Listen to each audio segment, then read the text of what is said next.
السلام علیکم۔ ایک پہاڑی درے سے گزرتے وقت ایک دیہاتی شخص ایک بوڑھے آدمی سے ملا جو اندھا تھا اور لگتا تھا کہ اس کے پورے جسم میں طرح طرح کی بیماریاں ہیں۔ صاف ظاہر تھا کہ وہ برباد ہو رہا ہے، یہاں تک کہ وہ مفلوج ہو گیا تھا اور مسلسل بیٹھے رہنے پر مجبور تھا۔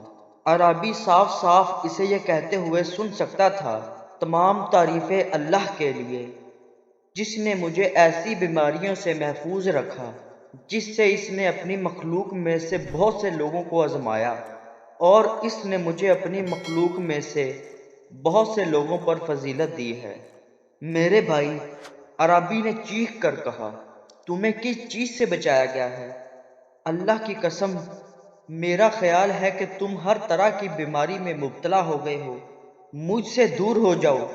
بوڑھے نے سر اٹھاتے ہوئے کہا، کیا میرے پاس اب بھی کوئی زبان نہیں ہے جس سے میں اس کی وحدانیت کا اعلان کر سکوں اور جس سے میں اسے ہر لمحہ یاد کر سکوں؟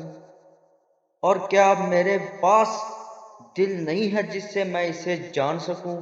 بوڑھے کے یہ الفاظ اس بدو کے لیے کافی تھے کہ وہ اپنے گناہوں پر اللہ سے توبہ کرے اور اس سے معافی مانگے۔